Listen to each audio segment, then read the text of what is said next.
Welcome to Taskforce Geek. My name is Dirk Hooper, and I'm joined today by Shawn. Hello.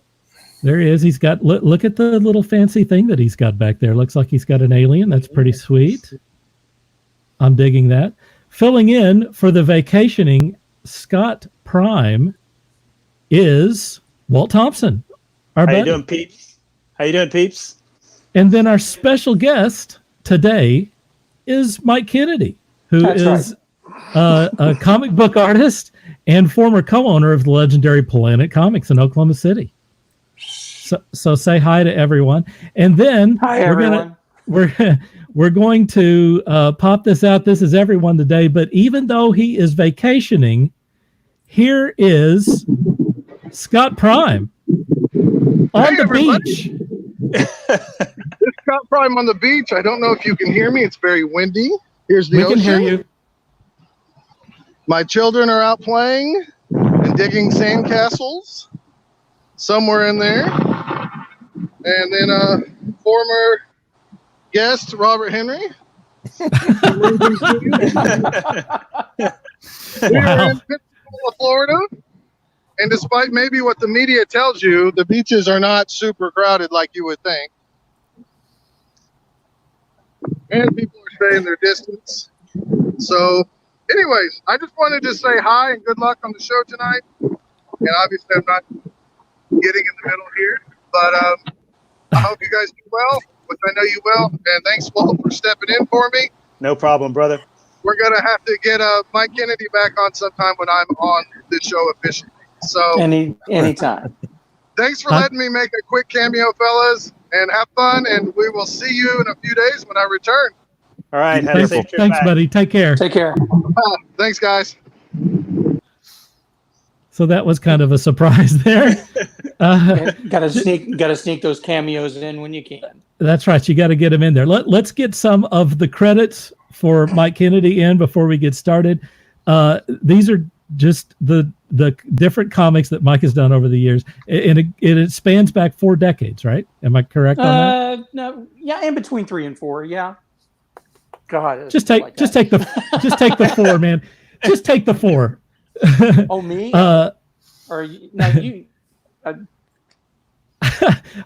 Okay, so here's a few of the comics that Mike has done. Dark Regions, Chuk the Barbaric, I remember well. Heroines Incorporated, I remember that as well.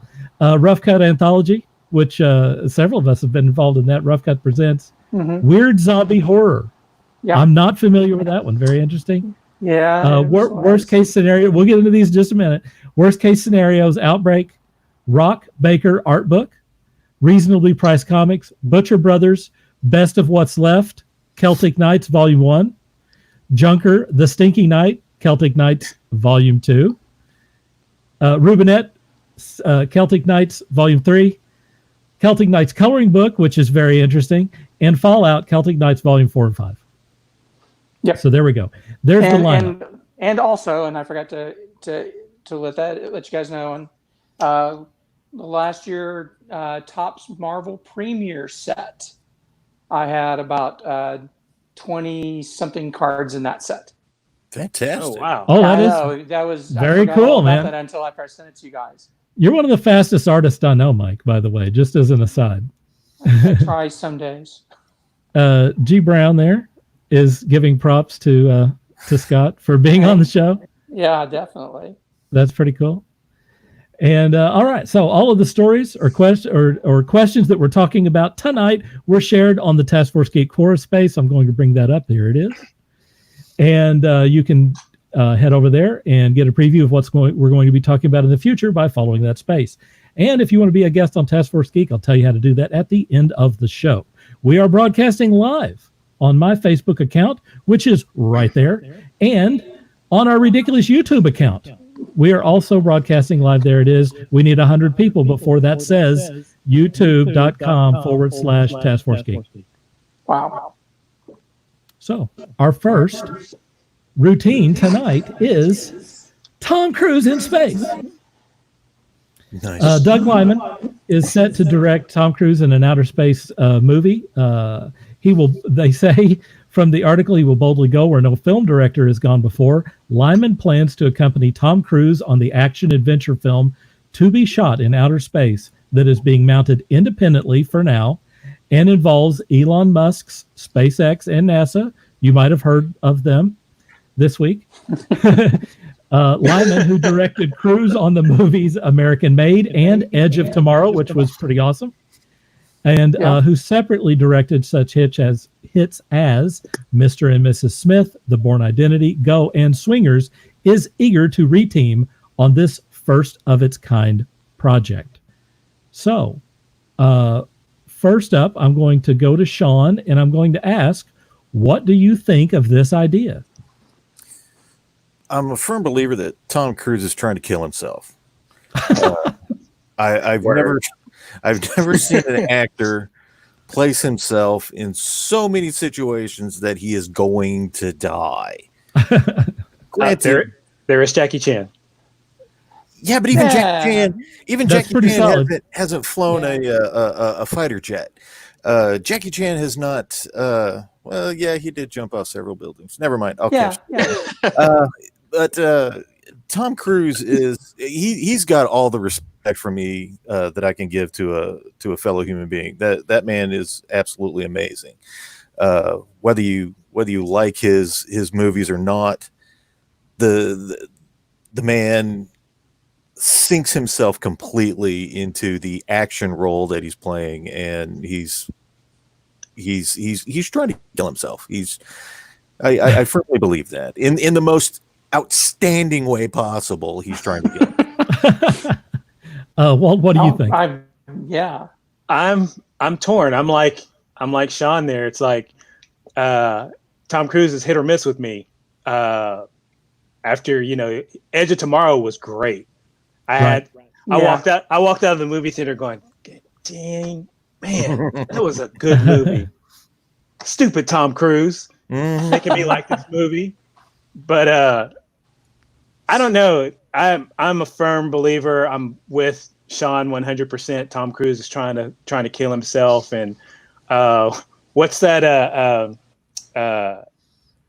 that song, Shot Down in a Blaze of Glory? What's that song? Right. Shawn's bound to know that. That was from Young Guns 2. Yeah. Blaze of Glory. It was the song Blaze of Glory. Blaze of Glory, yeah. Yeah. He wants that song played when it happens. Oh, yeah. Absolutely.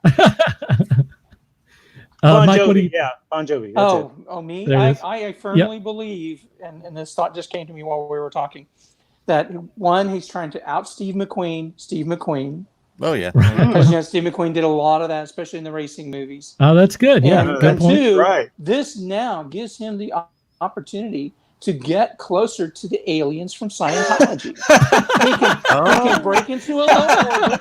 He can come in and get him, and it's going to all be caught on film. Right. He's going to zip off into warp speed, and we're going to go like, what the heck was that? But it'll be awesome.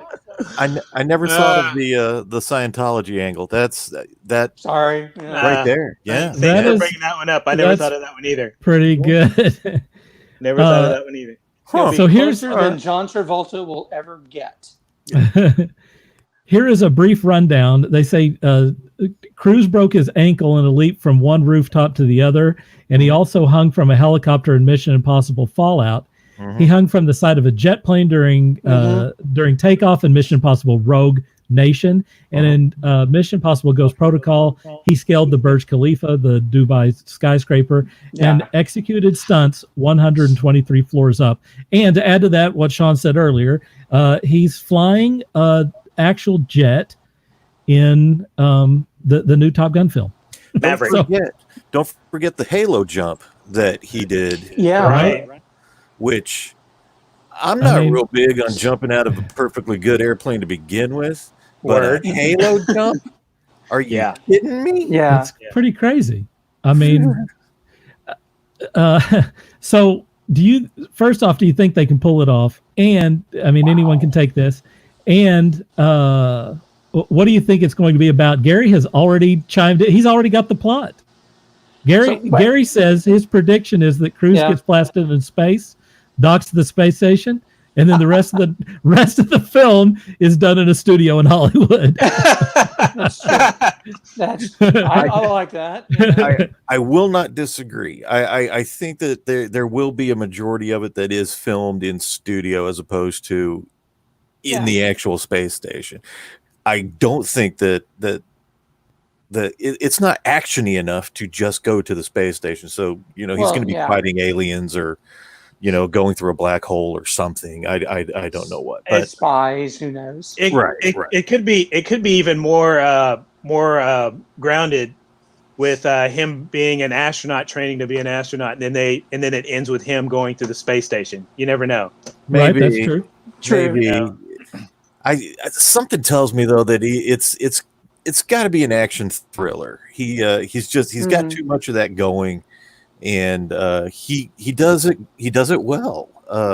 I mean, like I said before, like him or hate him, the man makes a damn good movie. You can't get around that.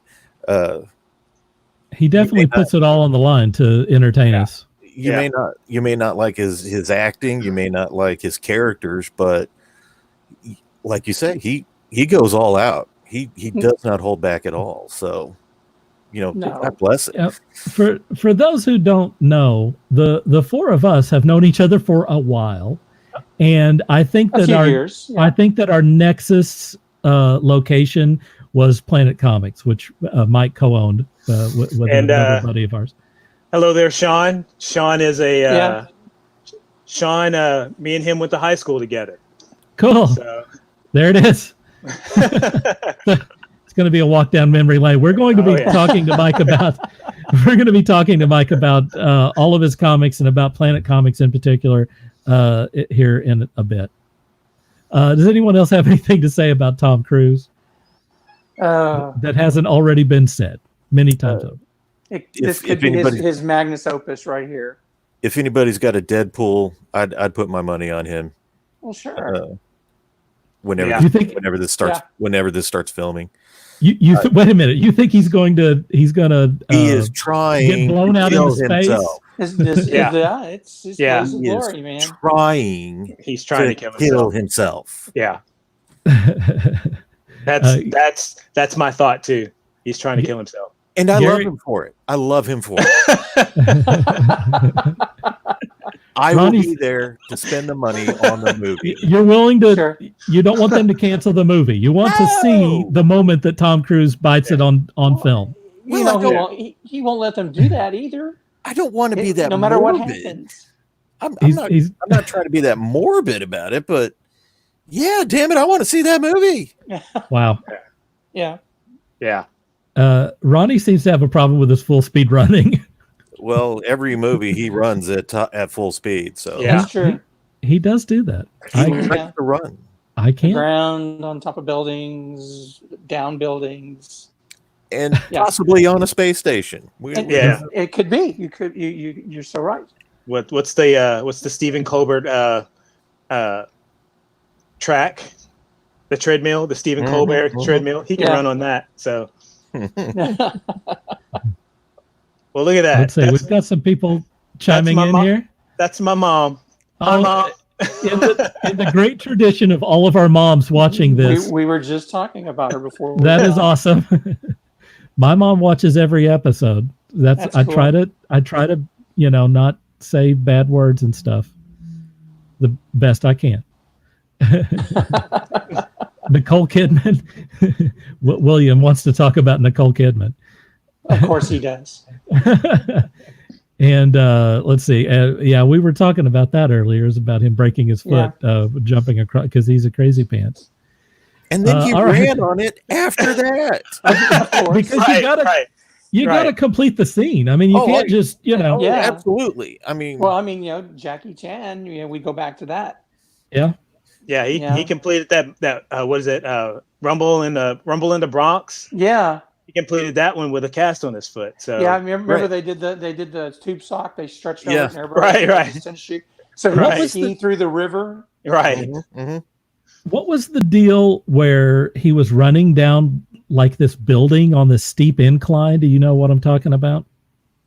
Jackie Chan. Yes. I know the movie. It looks incredibly dangerous. It was. I mean, there's no CGI there and no lines or anything. It's just Jackie Chan running down. That was before CGI. Yeah. I mean, they didn't remove a bunch of lines and stuff from that guy. He just did that. See, there's a couple of spots where it's like, no, he's wired. He's got to be wired because physically, it's impossible for him being erect as long as he was down the building. He wasn't. Right.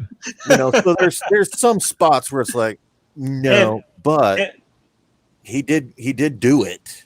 And him. There's Sean's mom. Hey, I think he's trying to outdo Jackie Chan personally, because Jackie Chan also learned how to drift a car for that one parking scene where he slides the car sideways into the parking scene. So before he decides to go into space, he better learn how to drift a car. Yeah.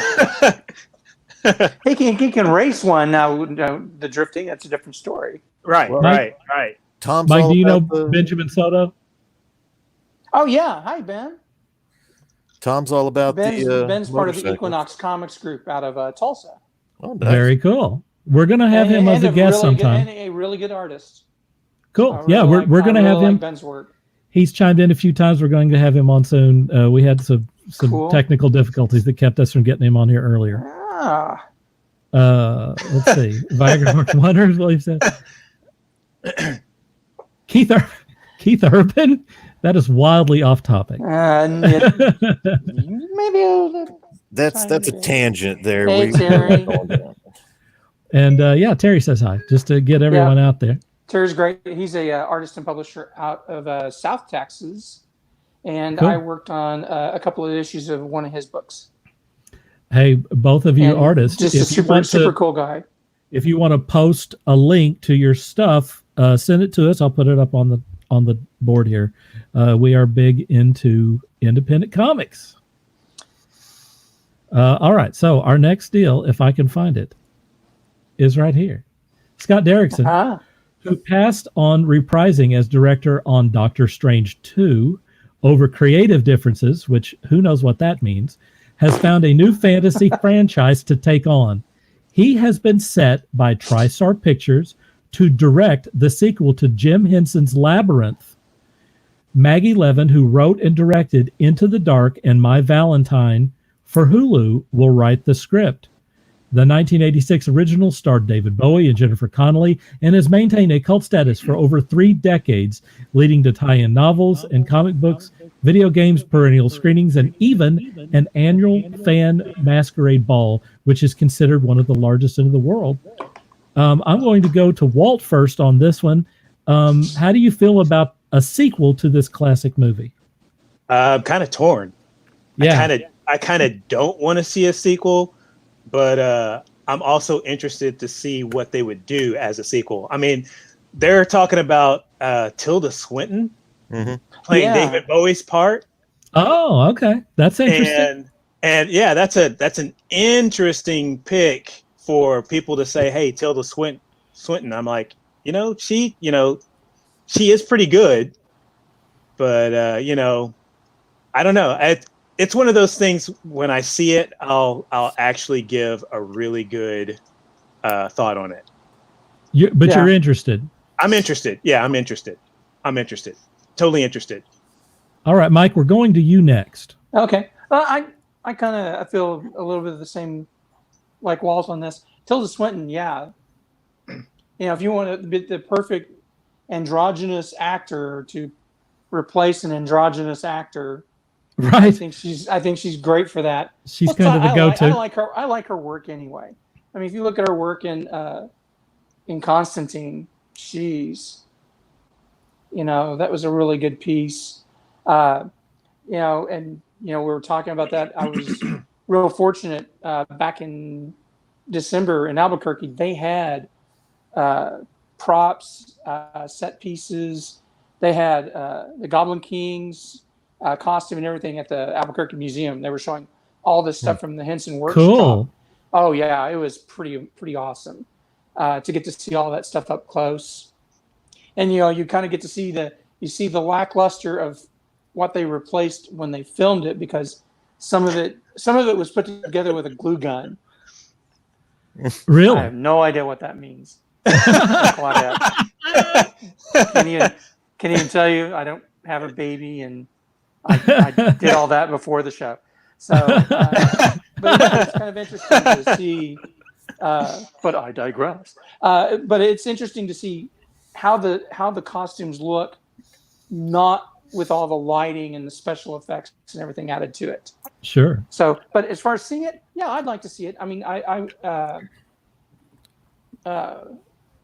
enjoyed all of Henson's work, and so even the post Henson stuff, his wife has kept a really good handle on everything going on through everything of all of his properties. So no, I think it'd be worth a good look just to see how the finished product is going to turn out compared to the original. Yeah, Shawn, you're up next. My first response was why. Right. Exactly. What would drive anybody to say it's been 1,000 years? I think I will do a sequel to Labyrinth. But much like everybody here, I'm really curious what direction they would take it in. Whenever they announced on Netflix a Dark Crystal prequel, I was like, but why? And then, of course, whenever it came out, I was like, all right, it's pretty good. Right. That turned out, excellent. I was very, very impressed with that. So same thing here. I don't exactly. It might turn out to be something that I never knew I always wanted. Right. There you go. That's good. Are you done there, buddy? Yeah, I know I can ramble, but yeah. That's okay. My take on this is that I just want to make sure that the Jim Henson group is involved in this and it doesn't go wildly off target. I guess that's what I'm concerned with. Like Mike, I think that a lot of the stuff that they picked up from Henson has been pretty good. So it's certainly possible that it could be cool. I think it's interesting that it's going to be like a sequel instead of like a reimagining or whatever in the hell they always talk about. So anyway, I think it's interesting. I like Scott Derrickson. I think he's exceptionally talented. So you've got the right guy, attached to this sort of thing. In some ways, it's even more interesting than having him do another Doctor Strange movie. So anyway, I think it's pretty cool. Yeah, I'm in on it. Scott Sackett says, "Hey Mike, be sure and talk about what you're doing now. That is our next segment, so hang on a moment." Coincidentals. How about that? So stay tuned, as they say in the biz. Ronnie says the Wilson ramble is a key point. It's true. Yeah, I can agree with that. Does anyone else have any other thoughts about Labyrinth or Derrickson or anything else on this subject?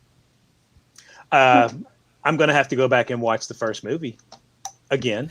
Yeah, it's been that would be a good time to revisit the original. That would be a great time to revisit the original movie. So yeah. Great call. Yeah, I totally agree with that. All right, we're going to move on to the next subject, which is our guest, Mike Kennedy. How about that? So Mike, just to start this thing off, and you guys are welcome to ask questions to Mike too. You, like I said, we've all known each other for a while, so let's get all the dirt out there. What got you interested in writing and drawing comics long ago? A lot of it, I just always overactive imagination. I always had ideas, and after a while, you can only draw so many pieces that you finally want to start putting it all into a sequential order, and we'll see. and then begin telling the story, and and I'll be the first to admit I'm not a great writer, but idea guy. So, the Chuk the Barbaric, which was in Dark Regions and then got his own little stint, was just me crying out at fandom at the time and kind of poking fun at it. And I'm a big Monty Python fan, so I tried to slide little in jokes from that into it. And then Heroines Inc. was a response to, I've been reading a lot of Jim Starlin books. So a lot of government and Uber power controversies going on, which kind of sprung about Heroines Inc. And then, doing Heroines Inc., I kind of needed a break. And then that's when I got involved with Rough Cut, which was a great experience. It was a lot of fun, and it was great working with other people. And I think that's when you look at a lot of people who are in the comics, you don't have a big staff room to go and meet at every day.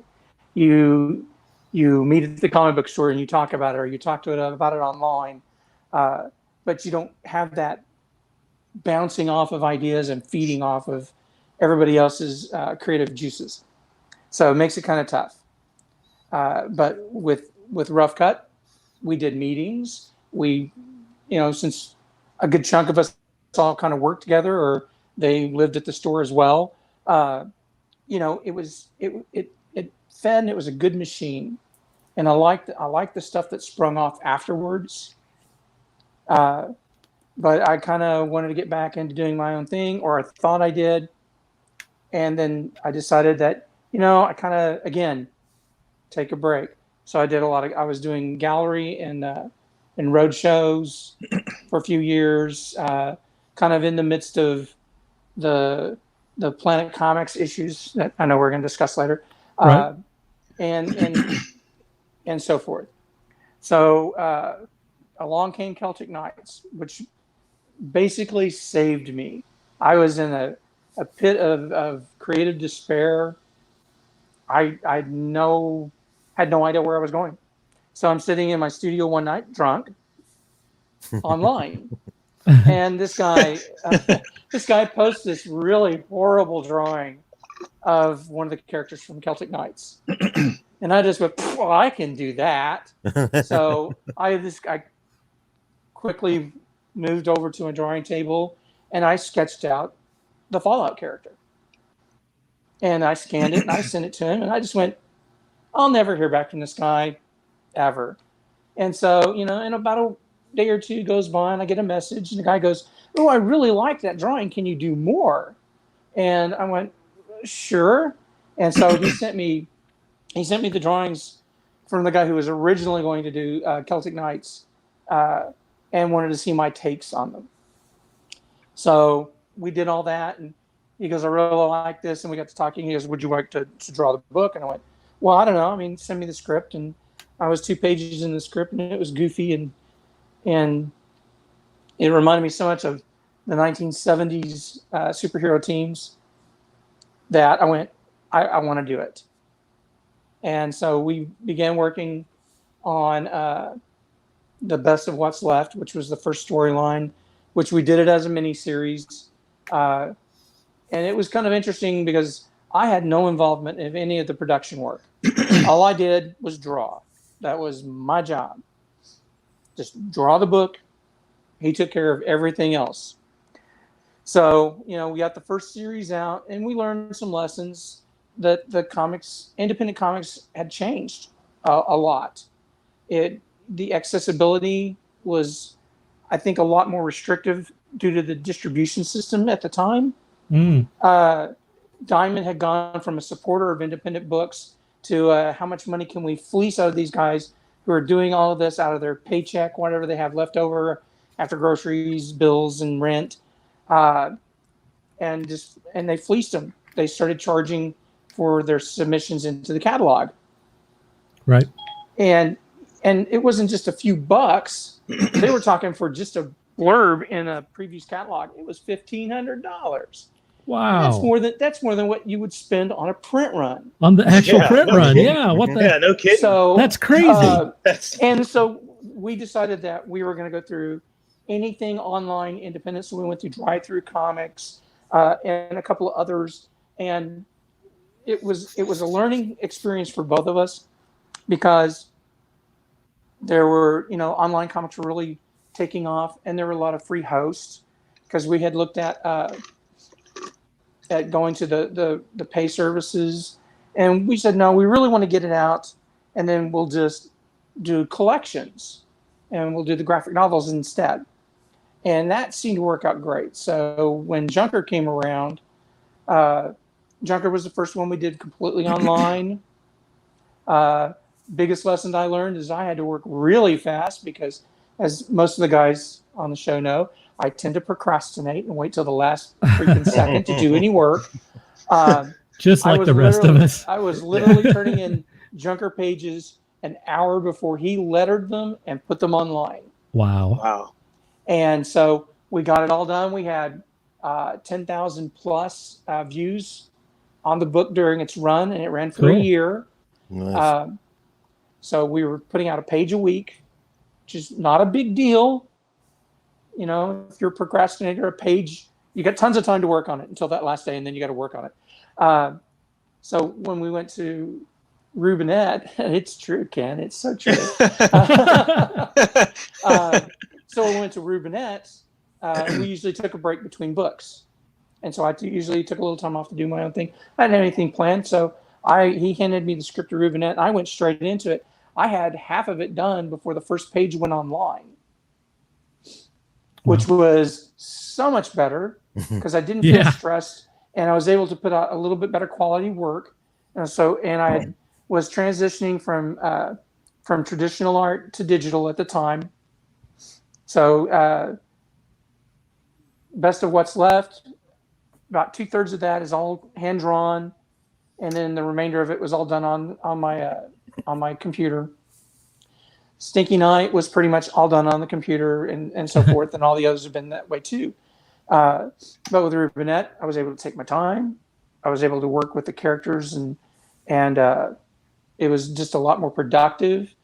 And then we were in the process of after that one got done, we put out the big omnibus of Celtic Knights, which included everything up through Rubinette. Plus, it included a lot of extra stuff. Ben Soto had donated a story for us, had done the art for it, and I think it was in that book. And I think we're going to re-release that. Well, we'll change that dynamic. Stephen's wife and I, because he passed away a little over a year ago, Stephen's wife and I will be doing volumes 4 and 5. So 4 and 5 is done. Weirdly enough, I got ahead of myself. 4, which we didn't do these digital, which we'll probably release some digital later. 4 I thought was done, and I'd sent everything off to get it ready to go to print. And then Stephen's wife, Tina, she's an awesome lady, sent me an email with an attachment for 20 pages of script for the end of the book that I never got. Of course. So currently that's what I'm working on, is that as well, getting some other stuff ready to go. And then he had a pretty good backlog of scripts because Stephen was very prolific. He wasn't just doing Celtic Knights. He was doing the Society for the Remarkable Suicide. He was doing Tim and Lynn, which was a love story between 2 serial killers. Then he also did one about gays in the Irish military, a story about that. So, I mean, he always had tons of stuff go on. He actually had the Society for the Remarkable Suicide had actually been optioned by, I think it was Fox or FX at one time, but they diluted the storyline so much he pulled the option away, and it wasn't what he had envisioned the show in being. So interesting. So, and from that, I went back to school. I got my teaching degree.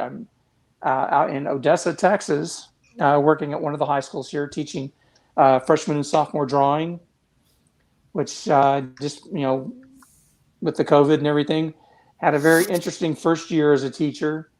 The first year was very much like a regular school year. And then after spring break, it went very surrealistic and we went all online, and that had its many challenges. And I'm on summer break right now, so I'm getting lots of artwork done. And then I'll start getting all my lesson planning and everything ready for the fall semester.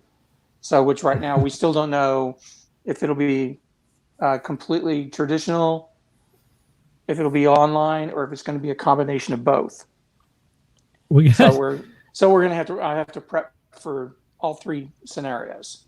Someone's coming in to talk to us again here. Hey, Scott.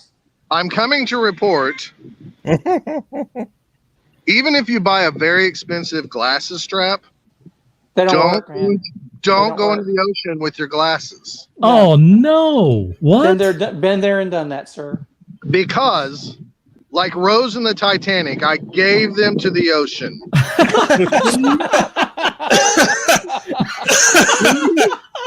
Me and Rose, I let them go. Dude, no. We're saying I did it on purpose. Okay. Because it's just so amazing here. Wow. You're giving of your tribute. You had to sacrifice. You had to sacrifice your glasses to the ocean. Right, and I'm completely blind, and that's why I brought Robert with me in case something bad happened. So there you go. You so he's not playing on the beach as sub dad, and he's going to take us around and drive. And my lesson to everybody out in the world is, if you have fun, no matter how bad you can't see, so especially when there's waves, don't wear your glasses and bring a spare. Yeah, dude. Wow. Spares on if you are going to buy expensive glass strap and go into the ocean. Right, there you go. Yeah. So these are, the more you know. Well, and knowing is half the battle. Knowing is half the battle. I figure our audience hangs out with us during the good times. I thought I'd show them a bad time, and really I was about to sit here on the beach and cry, but instead I thought I'm just going to do it really quick, and somebody's going to chuckle out there, and it's okay.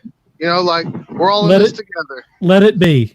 Yeah. So I can't even see if I'm in the middle there because I can't see that well. But there's the ocean, and I'm sorry for interrupting.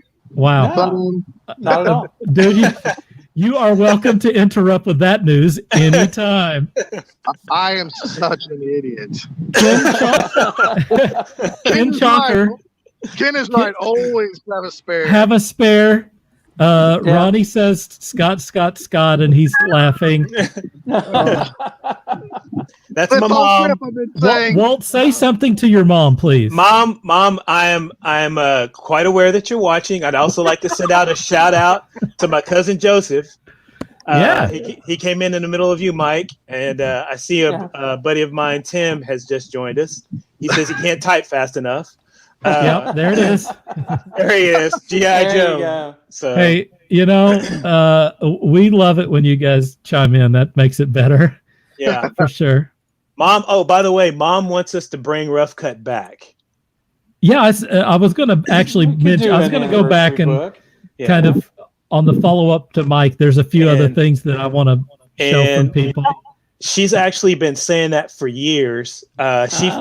She found the old painting that I did for the back cover of the first issue that I've been looking for years. And she goes, "Hey, look what I put up on the wall." And I'm like, "Is that painting I did for Rough Cut?" She's like, "Yeah." I said, "I've been wondering where that went."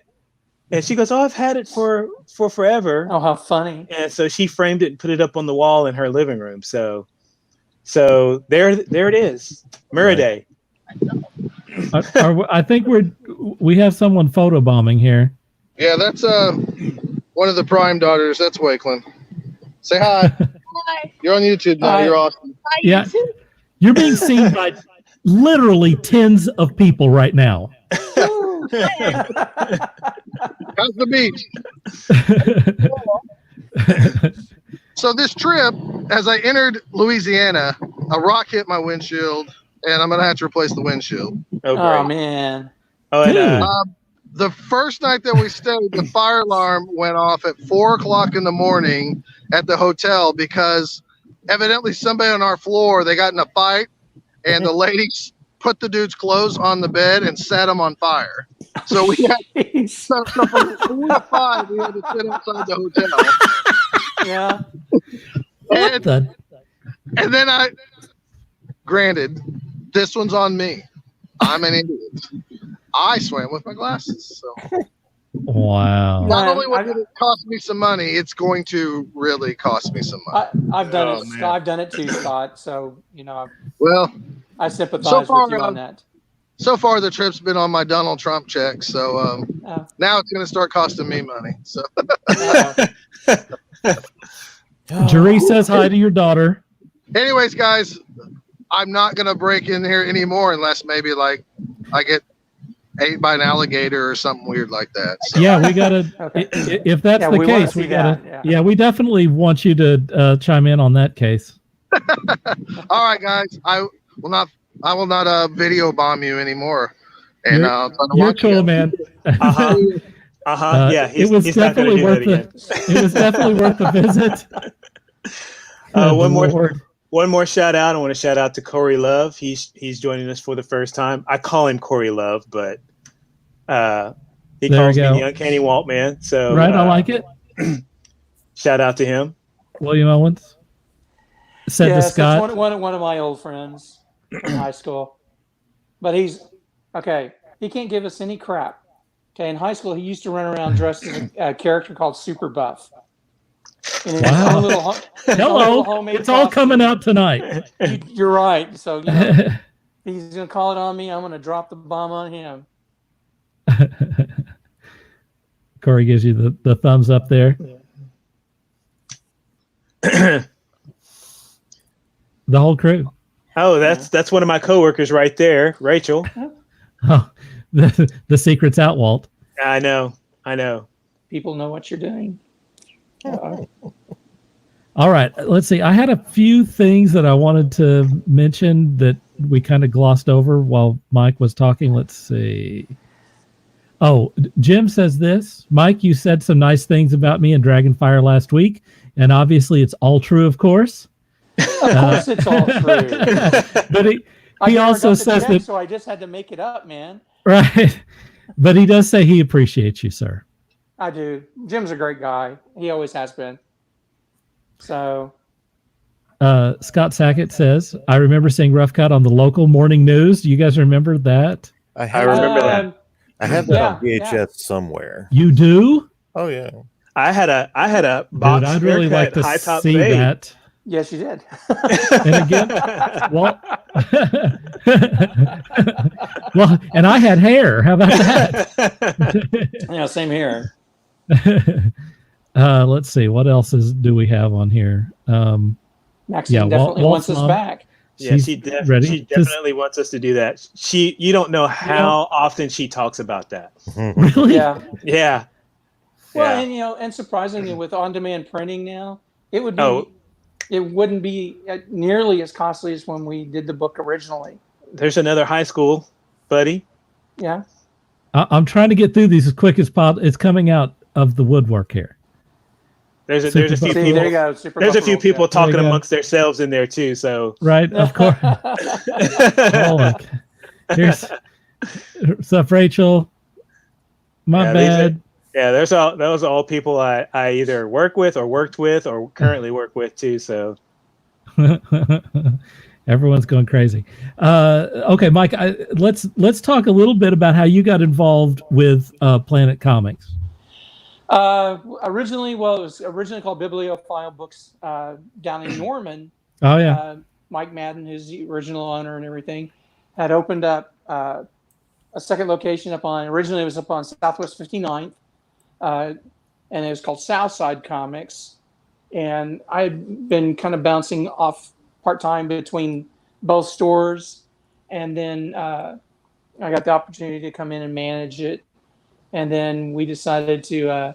He decided to sell the stores, and so he sold the store in Oklahoma City to myself and John Hunter, and the other store was sold to the manager down in Norman, obviously. Right. So, and the whole plan and everything was put together that John and I wanted to make it a full service, which is, even stores today are still trying to aspire to that, even though it's more accessible for them to do what we were doing.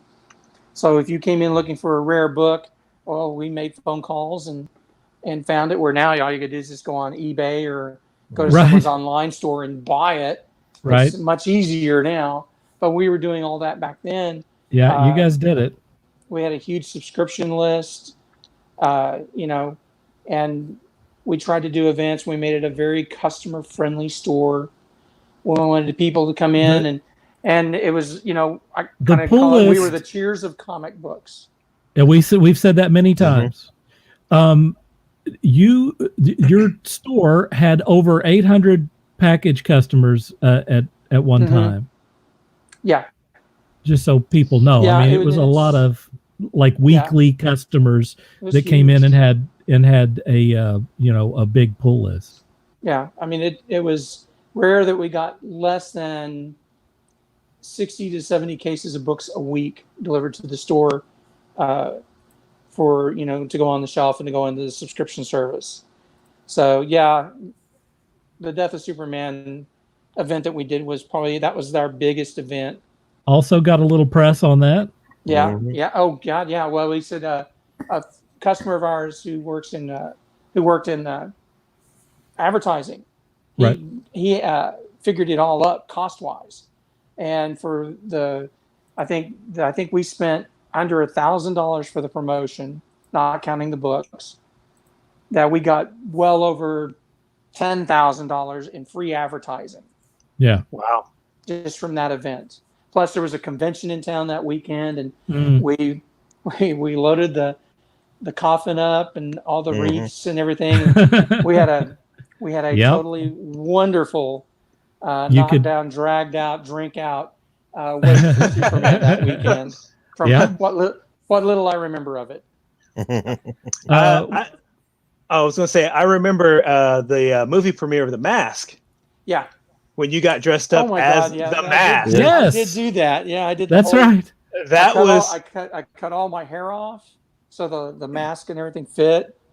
But we had a guy in Oklahoma City, a special effects artist, did the whole live cast and everything on pretty impressive. It was immaculate. It was immaculate. It was. And of course, you had the suit and everything. It was perfect. It was gotta do it right. It was awesome.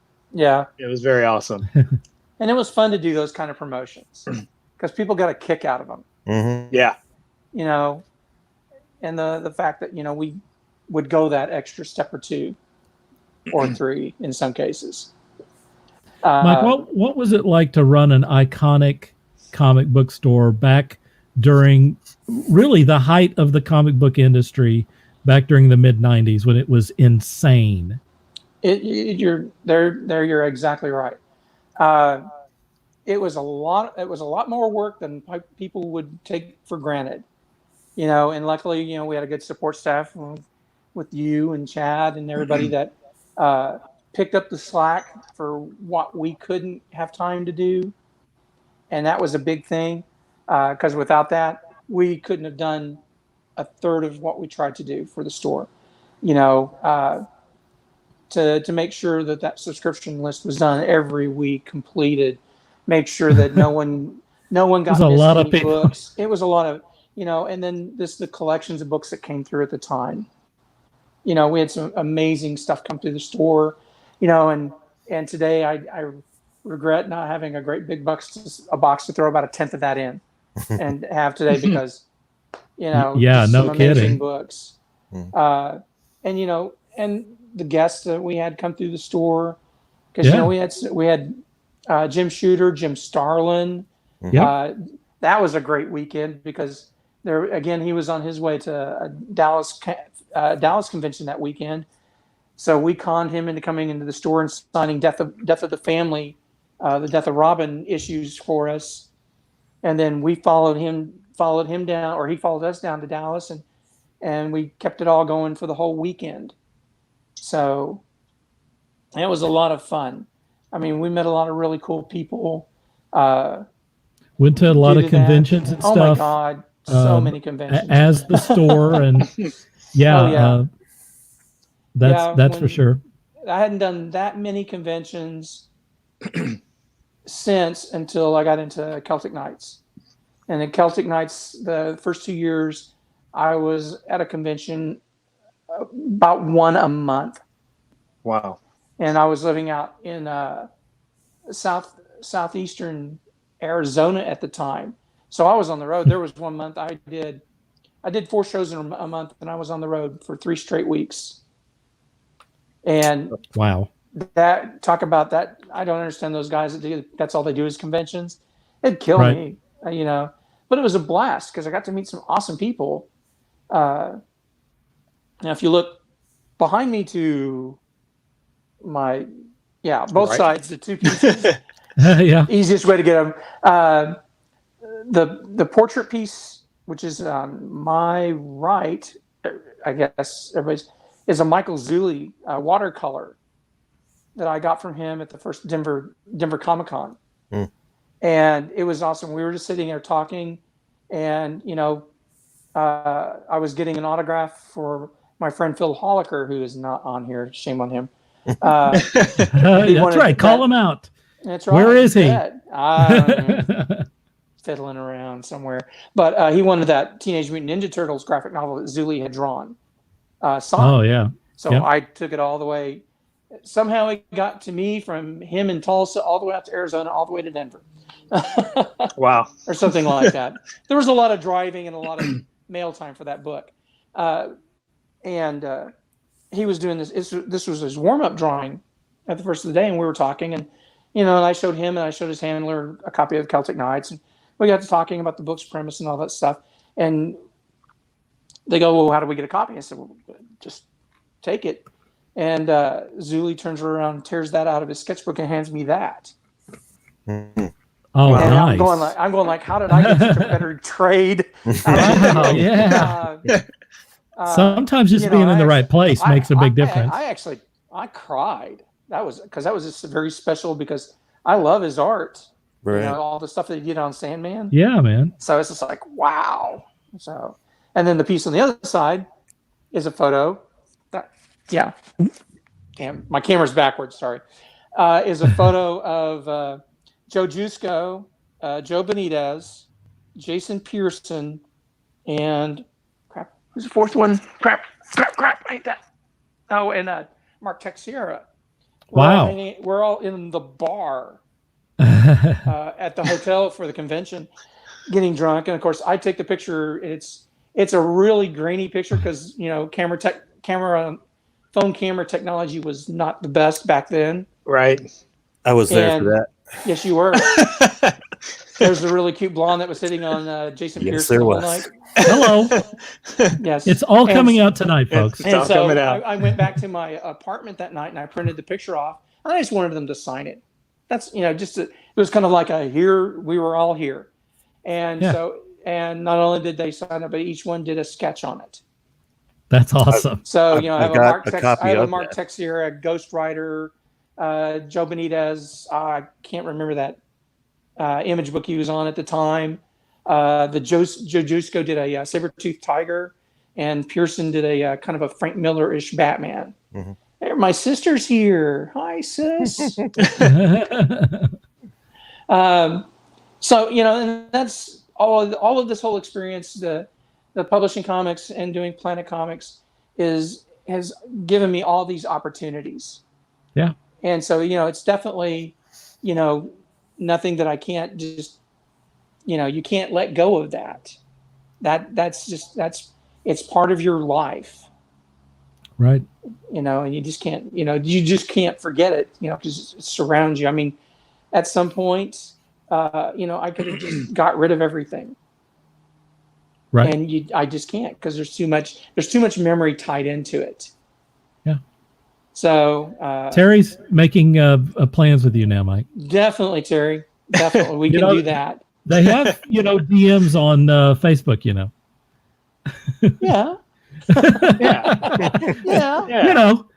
Yeah. There is a thing called email. I know. Um, point of opportunity, I guess. Mike, let me ask you, around the end of Planet Comics run, there was a huge controversy. I think that maybe more than a few people need to kind of hear what happened and what your take is on that event. Sure. What had happened is a book came out from a company called Verotic, and the story was of a controversial nature, now not.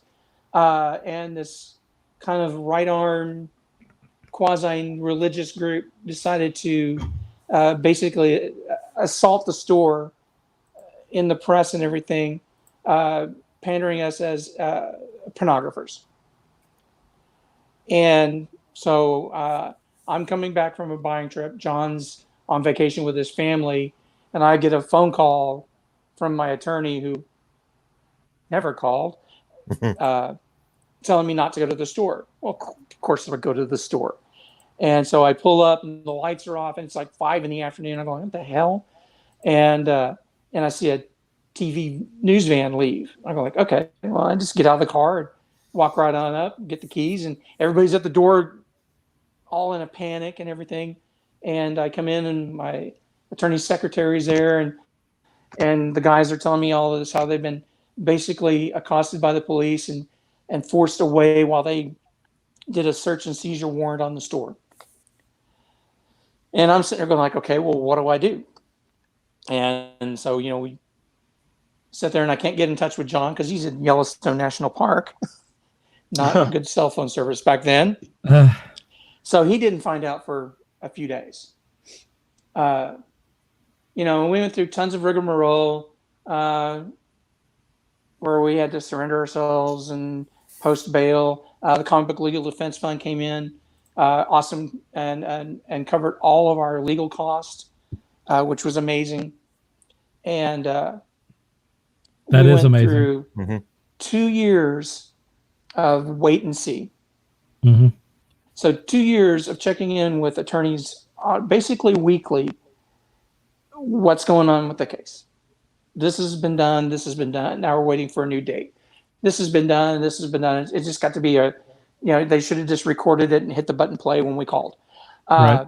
And then eventually a plea was sent to us. John and I sat and we talked to the CBLDF lawyers who were wanting us to soldier up and they wanted to go to trial all the way to the bitter end. They were wanting to go to trial. We went from the original deal, which was 35 counts down to a handful, but it was still going to, we were still looking at major jail time. And our attorney was in that meeting and we looked at him and he goes, and we said, no, we're taking the deal. So we upset a lot of people by not being martyred. And then, we had that hanging over our heads for several years. So fast forward to 3 years ago, where it came up that we had filed for an expungement a couple of years earlier, and they had only partially expunged the charges. Mm. So John and I went through all this crap again. Nothing nearly as intense, anything like that. It was just essentially John flew in from the East Coast. I came all the way in from New Mexico to Oklahoma City to sit down with an attorney, and he went over everything with us. Okay. And this is now 20 years. Right. Or longer. Longer. Okay. Because of Amazon, essentially, all of those laws were rendered moot. Wow. Because once, and that specific book, once they started shipping it with no getting acknowledgement of ID for being an adult or versus an underage kid buying the book on Amazon or having his parents buy it, it rendered all those laws that they hit us with right as now unapplicable and moot. So that's amazing. It is, and it's just wild. It's insane that that's all wild. It took was some, mail order service essentially with a lot more power than we did. So basically, Amazon came in. Amazon's the hero here. Well, they would have been the hero 20. Yeah. They'd have been the hero 20 plus years ago. They'd been the hero at the time. Right. But and essentially, so now it's a footnote in history, and that's really it. The book was called Verotica. I think it was issue number 2. Tim is messaging on here, right? And the story was by Everett Hartsoe, and they were more after the story, the story and the art, because it depicted what the district attorney deemed was a character who seemed visually to be under the age of 18 being assaulted and killed. Okay, so they were actually, oh yeah, I remember that, Ronnie. So it made things, for both of us at the time up till recently, it made things difficult for both of us. And you have a huge chunk in your life that you can't explain to loved ones. Well, here's this deal. I almost went to prison for 85 years, and, they were trying all kinds of crap on us after we took the plea and everything. Now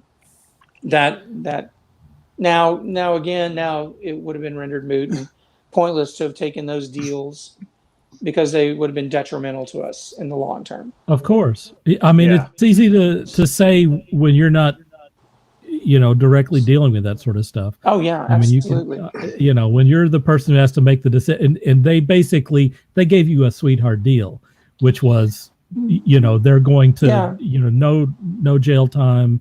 And they promised they were going to deal. Right. They were going to take it off of the book. Oh yeah. But they lied about that part. They wouldn't. Right. Obviously they didn't follow through on that. And don't you think that a lot of the delay was just to grind you for money and that sort of thing? Yeah, they were there to basically, drain us financially. Lost the store, of course. And the whole 2 years before the deal came around was to just wear us down, I think, until we just took a deal. Right. And John and I, we're pretty firm about that. We don't want to do any jail time at all. We don't feel that we did anything to be, held accountable for that. Why ruin our lives over that? Right. Yeah. So. Well, I mean, it's not like you wrote it, you illustrated it, you Absolutely. published it. Oh, I mean, what? I don't understand why. It's the whole distribution. I'm just going to get mad and start cursing. So, they actually did. Yeah, exactly. They actually had arrest warrants for Everett Hartsoe if he stepped foot in Oklahoma. I don't think they had one for the artist. And Frank Thorne, who had done another book that was in the cavalcade of charges originally. His was the funny one. They were arguing the fact that the character in his book, which appears as a demon who appears as a child, is engaging in illicit acts. And they were arguing on that. And they actually had a standing bench warrant for him that if he stepped foot in Oklahoma, and Frank was actually going to come, and so was Everett. And really? We were able to in contact with them to just don't do it. Don't, you're just throwing more gas on the fire at that point. Yeah. So, and I think that would have just made it worse if they had showed up. And I appreciate the fact that they put the thought into coming and defending us. So, and I actually ran into Everett a few years later, and we got to talk a little bit about that. So, I even remember, I can't remember which local news station was making a big deal out of the Frazetta card collection. Oh my God, that was KOC. That was KOC. Was that Channel 5? Yeah. They're like, Yes, oh, it look at was. these things. I'm like, really? I mean, Frazetta's been around for ever. And here's the irony in that. Well, when they did that report was a plus side for us and our policing adult trading cards, because they had been doing a sting operation all around Oklahoma City. They were sending in an underage kid into grocery or convenience stores to buy adult trading cards specifically, and no one in the convenience stores faltered on it. They sold them to him just like it was a Topps baseball card pack, no big deal. Where we had them all displayed in cases, and you had to have ID to look at them and all of that. And they were cheering us. I remember that. And then when all this stuff with the book happened, they were right there to light the torch and stand right with the crowd. Mm-hmm. Yeah. Huh. Mike, how has the comic book industry changed here in the last, 20, 30 years? It's specialized. It's shifted more to gaming. A lot of it, you go to a lot of comic book stores, and comic books have moved from the front of the store to the back. Yes. Gaming has moved from the back to the front. That's so true. A key, and Jimmy's a great guy. Wizard Asylum in Tulsa. It's right. Huge store. He was a topic of discussion a couple of weeks ago. Oh yeah, and he is originally. It was a huge presence of comics. He's a big comics guy, just like me. We've done shows together and everything. But when Magic came out, and of course, John and I kind of went, and he embraced it. Well, it just slowly began taking over his store, and then all the other gaming took over his store, and all of a sudden the comics were just on one wall in the very back, with the exception of his showcase. And it's kind of the way the comic store I go to here, which is called The Hive, and it's changed owners since I've been here this past year. The guy that originally owned it when I moved here is really nice and is very accommodating to helping you get your stuff. The new guy, he's a comics fan. A little more so, where the previous owner was more of a gaming guy. Right. But, and I would almost say it's about a 60-40 split now, where it's 60% gaming and 40% comics. But he reminds me more of a lot of what the stuff we did. He was very fair on his pricing. He was good on his grading. I walked in one day and he had a Hawk and Dove 1 and 2 in really nice shape for $50. And I just went, here, just take my money. So, because usually that's what you would pay for them a piece. Right. And his whole thing on that is that he wants people to come. He wants people to keep coming to the store, and if he gives them good prices. Sure. So, kind of reminiscent. I was like, yeah, I understand that completely. So, I've been doing that now recently with all the self-imposed hiding in your homes and apartments and everything. I've been kind of an eBay addict, and right. I've bought a few. You're probably not alone. Probably not. Well, and I bought a 1953 issue of Space Adventures with an early Blue Beetle appearance. Oh wow! And this book is just primo looking, and I got it for probably half of what it guides at, and had to jump in on that. Yeah. So, I'll catch good deals every once in a while. I got a second appearance of the Atom for a really reasonable price. I'm just kind of trying to replace some of the books I used to have. Some, not all of them. Damon says, "What do you think about digital comics?" Nah. If I'm on a flight, yeah, maybe. You'd rather have them printed. And I just agree with you. I like a book in my hand. Yeah. This is so funny. Some of these older books I bought, creepily enough, you like the smell of the newsprint.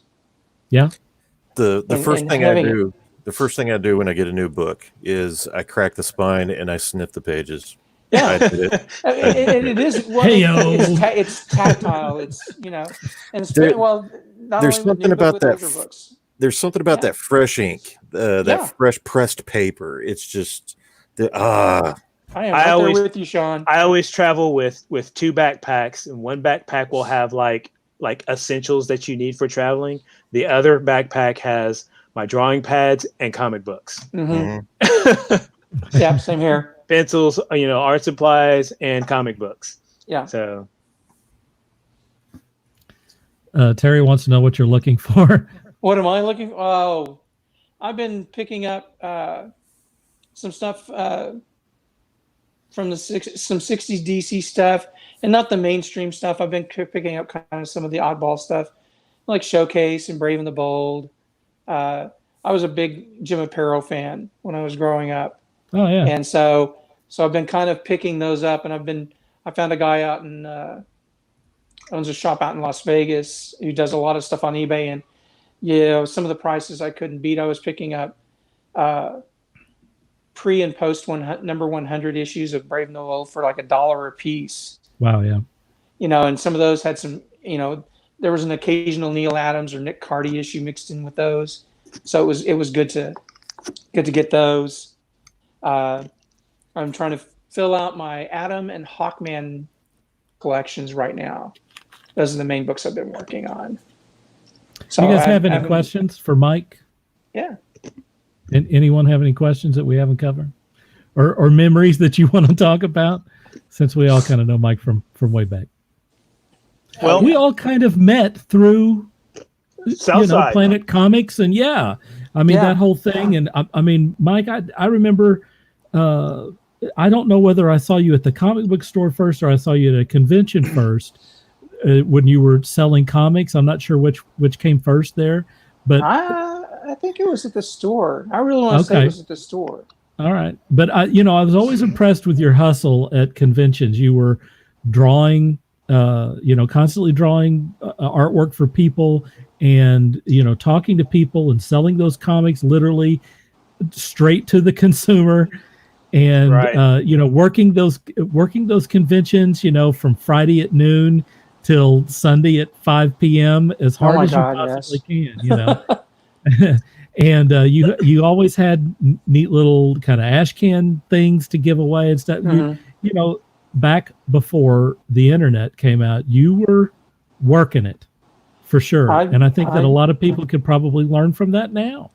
Yeah, I still push that, and and I've bumped into new publishers, and I'm more than happy to let them know exactly what's worked for me, and especially recently with the stuff with Celtic Knights pushing online.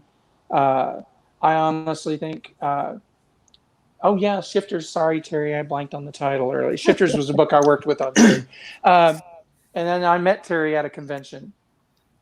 We were set up at tables next to each other. He was selling Shifters, and I was promoting Celtic Knights #1, and it was fun because we became fast friends and kind of babysat each other's booths while the others ran around.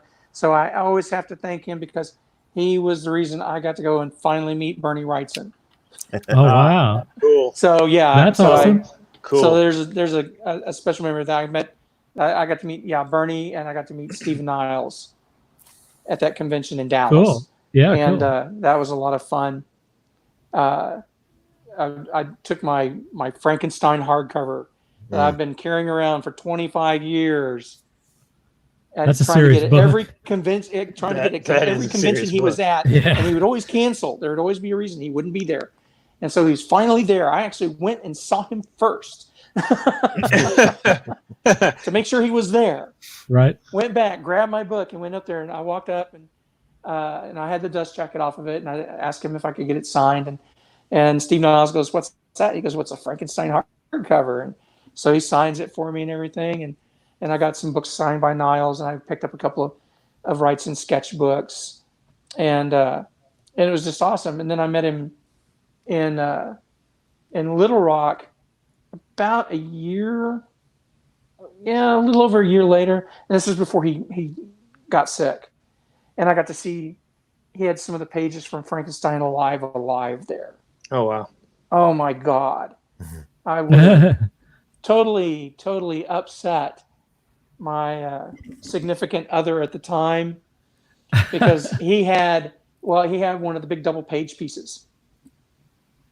Oh wow! Only $15,000. Oh my! Wow! Only.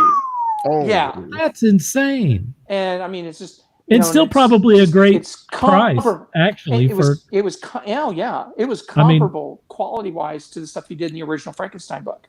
Who knows what that would be today?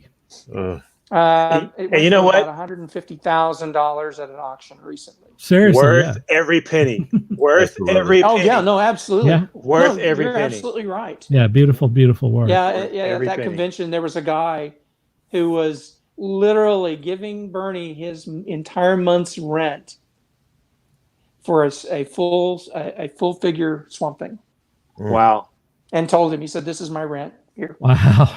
I know. I was like, I mean, that's heavy. What's that from the old Cosby Show? I'll eat bologna and cereal for a whole year for one of those. Right. Definitely. Right. I'd go back on my ramen noodle diet for that one. Yeah. But and Bernie was a really nice guy. I mean, yeah, like I said, pretty much all of the professionals I've met over the years have been really nice. The only one who was kind of douchey was Bill Sienkiewicz, but he's been better over the years. The years have mellowed him out. He's gotten better as he got older. Yes. I heard that one of his things was to steal other artists' art supplies. Yes, that happened to me. He took a sketchbook and several pens. So I took two of his preliminary drawings off of his table. So I balanced that one out. Okay. So one of them I sold for $75. So I felt I got all my art supply money back, and I kept the other one. Frank Cho, by the way, Ronnie. It's Frank. Oh my God, Frank Cho. He's very nice. I got to meet him 3 years ago in Denver. His booth was set up kind of catty corner to mine on the Artistro. And he was really nice. Yeah, I gave him a ton of money. I actually got to meet him when he was working on Liberty Meadows. Yeah, he hadn't transitioned over to doing the Marvel stuff or doing the pen and ink work that he does now. And he's super nice guy. Super nice. He is. All right, nice. I'm going to move to the next question here, which is directly from Quora, which is, what movie from the 2010s will be regarded as a classic in a few decades? And for this, I'm going to first go to Walt. Wow. There's a number of movies that I was going over this on my head the other day, and the first movie that popped out of my mind, and I know there's going to be a few people who are going to be against it, but I actually have a list of movies, and one of them, by the way, is a Tom Cruise movie. Interesting. But Guardians of the Galaxy. Oh, that's a good choice. And we were talking about this movie earlier. It's the one where he keeps repeating Edge of Tomorrow. Yeah. Because that's the movie I walked out of the movie theater going, damn. Tom Cruise. Yeah. So, but yeah, that's two that I had right off the top of my head. Those are great. And of course, because I'm a homer on this, the 2014 Godzilla movie. Okay, yeah. Because it's such a throwback to how the original Godzilla movie was done. Another one is Hidden Figures. Interesting, yeah. Hidden Figures. And I had a conversation about this movie today with a coworker, how that fits in a trilogy, an unofficial trilogy of U.S. space exploration movies. So you have The Right Stuff, Apollo 13, and you can throw in Hidden Figures in between The Right Stuff and Apollo 13. So that's my list with Hidden Figures. I think those are all good choices. Yeah. Sean, you're up next. Man, classic. I don't know if anybody's going to regard movies as classics anymore. But I went through an entire list of various films. The first one that popped out to me was Mad Max Fury Road. That's a good choice. Yeah. That's a good choice too. That is definitely going to be on the list for sure. That set a benchmark for me as far as storytelling, visual stunts. I mean that movie was just amazing. Yeah. Another one that I think a lot of people didn't watch, but might turn out to be kind of a cult classic, I guess. There was a movie called The Nice Guys in 2016. Yeah. Oh, that's Yeah, that's a good movie. I saw that. I loved that movie. Yeah. And as far as I know, very few people have either seen it or heard of it. Yeah. And I thought that movie was fantastic. I mean, I could add what was it? It had Chris Pine, Hell or High Water, is it? That's a great movie. Yeah. That is a great movie. Yeah. I think that one would hold an extremely high For sure. praise. I would even go so far as to say Scott Pilgrim. Yeah. Yeah. Is that in the 2010s? It is. Scott Pilgrim was 2010, I believe. Mm-hmm. Okay, all right. So it just made it in. That's another really great pick. I mean, I could go on forever. The True Grit remake, that was phenomenal. Inception, which again was 2010. Yeah. Yeah. I mean, ooh, that's a good one. Oh yeah, I forgot about Inception. Yeah. So, but I'm gonna have to go and watch Scott Pilgrim tonight. Thanks. Yeah. everybody can watch Scott Pilgrim. I'm gonna have to watch that one again. Larry agrees on the 2014 Godzilla and puts a vote out for Cloud Atlas, which actually I haven't seen. Wow. Has anyone else here seen Cloud Atlas? No. Was that the? That's the Wachowski film, right? With was it? Is that the one? Am I wrong? It's the Tom Hanks and Tom Halle Hanks Berry. one, isn't it? Oh yeah. And they're in different lives, aspects of. Yeah. right. Yeah. I haven't seen that one. What was there was another film right around that time with Jupiter Ascending. No. With that's Hugh, the Wachowskis. with Hugh Jackman. With Hugh Jackman. Which was similar, where it had 3 different stories. I would like to add that to the list. Rachel Weisz. Yes, you got it. Anyone out there want to help us? I remember the title. Somebody get on IMDb really I quick. love the Fountain. It's the Fountain. The Yeah, the Fountain. Fountain. Yeah. Man, I love that film. That is a brilliant film. I that's not on my list here, but I would definitely want to add that. Let's see. Ken says Adjustment Bureau. Yeah. Dark Knight Rises is that 2010 Yes. to 2020? Yes. Did it just barely make it in there? Because the Dark Knight and Iron Man were released right around the same 2008. time. Yeah, and me and my best friend went and saw both of those movies on the same night. So Okay, that's a hell of a double feature. Cool. Yeah. Dark Knight Rises 2012. Okay, all right, there you go. All right, we have not gone to our guest, so you are next. What movie or movies would you put on this list that hasn't already been? That hasn't mentioned? been picked. Okay. You can pick it again. It's okay. Yeah. Well, and I liked Inception. I really enjoyed that movie. That's a good choice.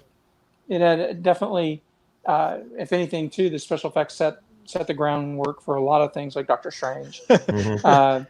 But definitely, it was a very mental storyline, and I really enjoyed the way that the whole thing was done. More on the popcorn side, Losers. Loser was really good. That's a good movie. Thought that was just a great fun movie. Let's see, and of course, Red. I think it's Red's still a good one. I think it's still one of best. That's not a good only 'cause choice. Bruce Willis, but Yeah, yeah. Carl Urban as Yeah. the CIA agent. That Oh, fight that's- scene in the CIA building. Oh, yeah. Just That's a classic rocks. for That sure. just rocks. Yeah. Yeah. Dude, I can't speak highly enough about Carl Urban. That guy's just awesome. He's so underrated. I agree. Yeah, Oh, wow. I just agree. got another one to add to my list because of that. Dread. Dread is fantastic. I want to. Dread. Oh, Well, yeah, Dread. definitely. Well, Priest. If you're going to go that way. yeah. Because he played the bad guy in Priest. That's another Yeah. good one. Yeah. So let's see, what was another one? It's a good one, Larry. And I think almost might be too, but Bone Tomahawk with Kurt Russell. If you've That not one- seen that, Oh, I have that one not. because that hurt is me. a creepy. I would creepy love to movie. see Bone I haven't, Tomahawk. I haven't seen that one. That one Yeah, hurt. because he did that right after Hateful Eight. And man, I caught that late one night it was on streaming on. Oh crap! I think it was on Hulu that time. The And I watched it. I've seen it like 2 or 3 times. It is so brutal. the violence in that is so graphic and visceral. That you cannot watch that movie without. Yeah. I mean, it's And if you watch it more than once, you have to have some time yeah. between. I mean, I think it was more than a year before I watched it again. There's some breathing room that needs to happen on that. Yeah. How about the Raid Raid Redemption. or the Raid Redemption Yeah. I loved both. or the Raid 2, Yeah. I Those, love which is awesome. if you want to put if you want to break the movies down as far as genre, like action and everything, the Raid would definitely be on that list. Mhm. Yeah. Definitely be on that list. That one's just really fun to watch. A movie that came to mind, and 2 of them actually by the same directors. And I don't know when District 9 was done. And Chappie. Chappie, Those I like yeah, both those of are- those. That's both the same director. Yeah. I can't remember his name right now. He's from He's Blomkamp. from South Africa. Yeah, he's from South Blomkamp. That's Africa. it. Blomkamp. Neil Blomkamp. District 9 was 2009. Yeah, just outside. There. Oh, Wah, wah. yeah. But you know, But he it did is that- an excellent but, movie. you know, That is. Yeah. He did that movie with Matt Damon also. Oh, yeah. Flick. That was Yeah. Yes. That It one was was good interesting. too. That one Yeah. was interesting. I wouldn't put it on a classic, but no, but I mean, it was. It'd be like a reserve. I didn't like how he wrapped it up. It felt. Yeah. It didn't feel finished. yeah. Well, It's something about it. I didn't. But the build up and everything, the characters are fantastic. yeah. Yeah, I'd put Chappie down in there. All right. Chappie is great. All right. My picks are a little bit. I have 2 picks by the same guy. Ex Machina, which was a little bit ago, Mhm. and Oh, yeah, that's a good It's a good and movie. Annihilation, both by Alex Garland. Garland. I think that both of those were exceptionally well done movies that probably needed a little bit more attention than they got. And Blade Runner 2049, which I think is just as good as the original, and really brilliant piece of work. And I think that when we go back, we're going to find that that movie was pretty amazing too. It didn't do $1 trillion at the box office though, so some people were disappointed. All right, let's see. We have a few comments here. Garland wrote The Beach too. Interesting, awesome. Right? And he's also doing the new Devs series for Hulu and FX, I believe. That's his latest project. Larry Stanton says Ready Player One. That's a good choice. It was good. The book's amazing. If you're a kid of the 80s, that book is fantastic. Oh yeah, absolutely. Yeah. If you grew up in the 80s, references are just all out there. Yeah. Pretty insane. All right. Anything else that anyone wants to add? All right. I could sit and talk movies for That's the problem. We could do a whole show on that. Just that, yeah. Yes, have we absolutely Have any of you guys seen Jojo Rabbit? Not yet. I have. It's on my list. It's on my list. Great. Yep, it's great. I watched that. That is just such a well done film. Not too long ago. All right. Well, then in that case, it's time for viewer mail.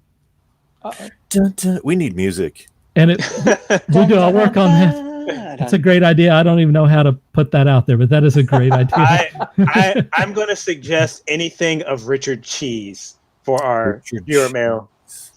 Richard, okay, I don't know who that is. Yeah, okay. Who is that? Okay, Richard Cheese does all your favorite hits, but as lounge jazz music. Nice. Oh, that's sweet.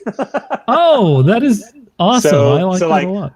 So, like, he does Caught Stealing, Jane's Addiction. I've been caught stealing when I was that's pretty cool. That's funny. That's and they're really short songs. So yeah, perfect. Yeah, okay. Look them up get on YouTube. That, and hopefully I can figure out a way to broadcast that out so everyone can hear it. All right, so viewer mail begins, as it always does, from Pump, esteemed host. I would like to immediately thank Mr. Wilson for his pinpoint accuracy on his assessment of the newest installation of the Ghostbusters series. It is unwatchable sewer dredge and is already forgotten. Oh, I'm going to watch 9 to 5 in reverse to make up for any precious time wasted on the aforementioned piece of goblin dung. You know what? After you watch it, we're right there. After you watch that in reverse, watch it in forward because that's a better movie. Right. Yeah, exactly. Also, the commentary on the film industry catering to foreign audiences, specifically China, is something that probably deserves more attention. It has ruined the Transformers and TMNT series altogether, along with many more not worth discussing. What do you guys think about that?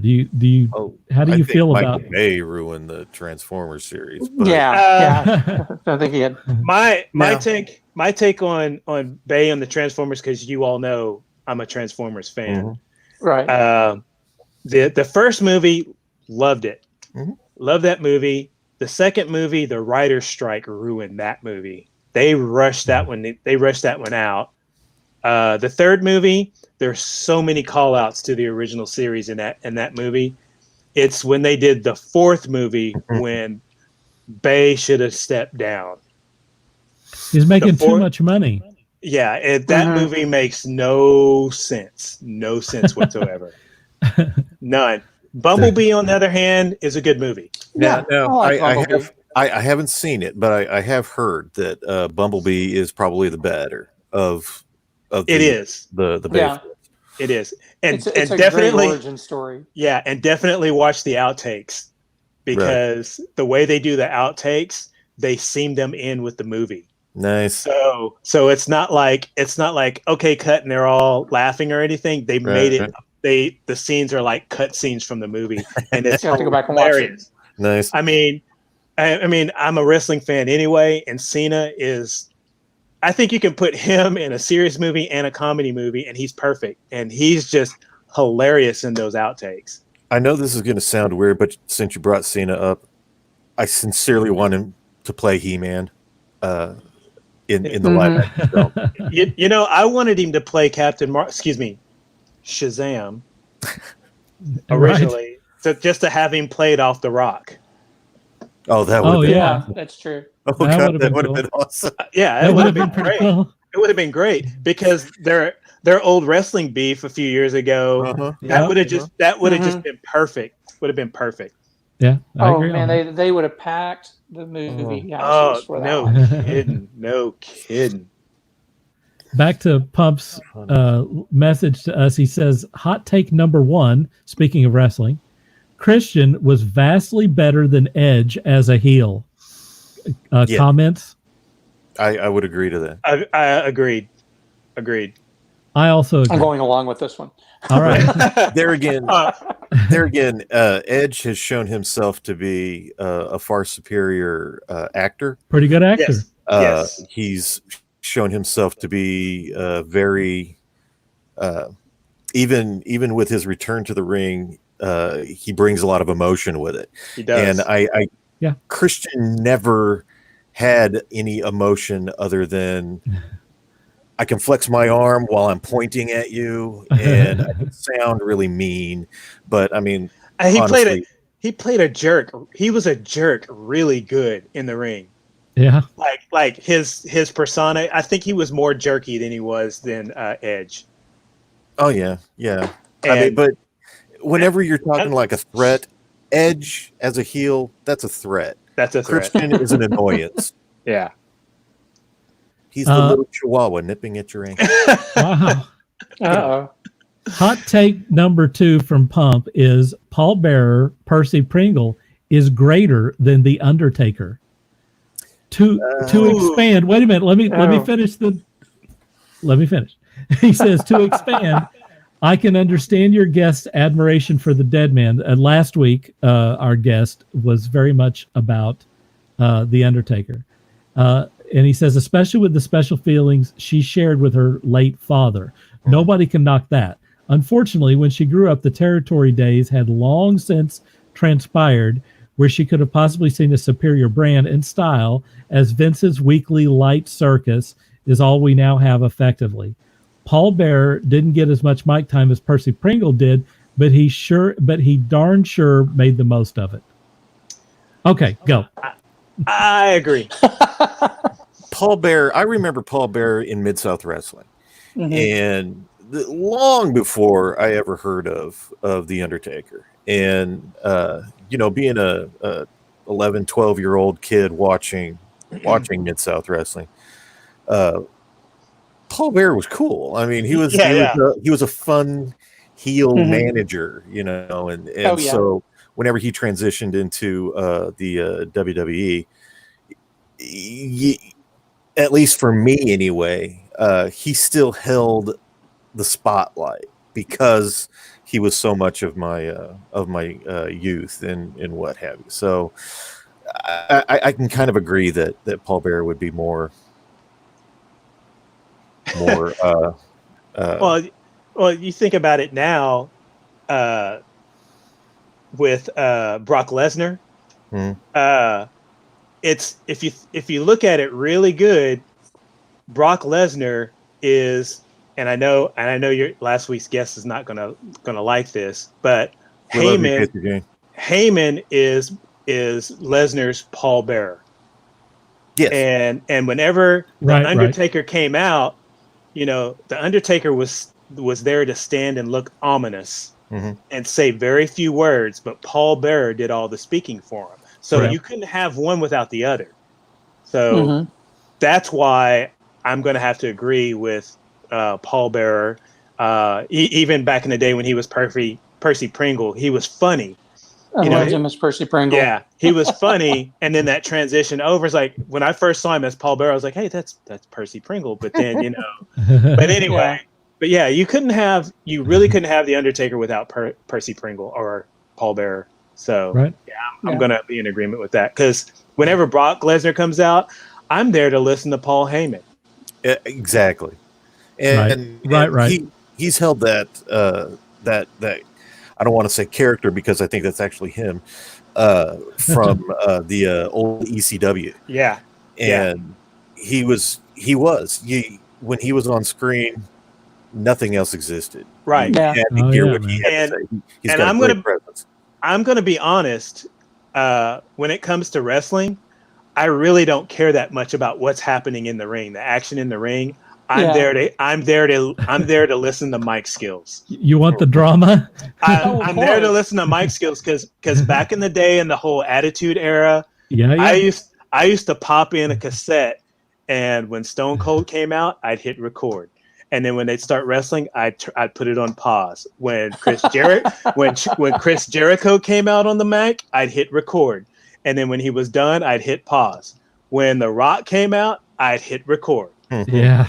Those were the three people. That guy was good on the mic. Yeah. Those three people were my three favorites on the mic. I would leave the room. Wrestling would come out, I'd leave the room, and then I'd come back and listen to them talk on the mic. Right. What was it? I was channel surfing the other day and came across AEW. Oh, yeah. Chris Jericho. It was the end of the show, and Jericho was going off on Mike Tyson. And like you say, I had to stop. Yeah, I got to hear what this man's got to say. Oh, and now that they're letting them drop the S word. Oh my God. The first night of AEW, and they introduced Jack Hager, and the fans started doing his old WWE bit, "We the People," and they were doing it in the middle of Jericho talking, and he stopped. He, as they say, he broke kayfabe, and he says, "Look, we're not going to be doing that shit anymore." He goes from poor writing and whatever, and then he went right back into his bit, and I was just like, yeah. That's funny. So anyway, Pump wraps it up and says, "Your friend and greatest champion of your noble cause, Pump. P.S. It's great to hear Walt will be making a return." He sent this earlier today. "Please consider at some point," and man, we can't get into it tonight, but we will do this, if not an episode of Saturday Morning Memories for the Gen X crowd. I'm sure you'd have some very interesting commentary, and this would be a good crew to do that with, I'm sure. Oh, Pump, wait till we get to the end here. I got something for you.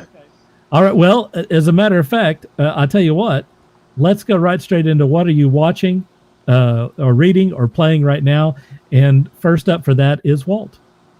Okay, so I got a stack of reads here that I pulled out, and some of which I ordered because I'd been wanting to read them for a long time. So first, I picked this up at Fan Days a couple of years ago. You know me, I'm a Godzilla fan. Cool. That's cool, yeah. This is every issue of the run, 24 issues. Wow. Nice. This is Marvel from back in the 70s.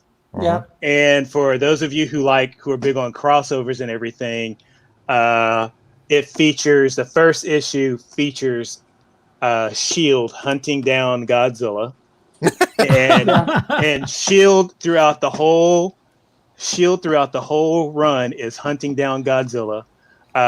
There's a couple of crossovers with the Fantastic Four, the Avengers, everything. It's great stuff. Great stuff. And also it's all illustrated by the great Herb Trimp, who passed away a couple of years ago. Oh yeah. So that's a good read.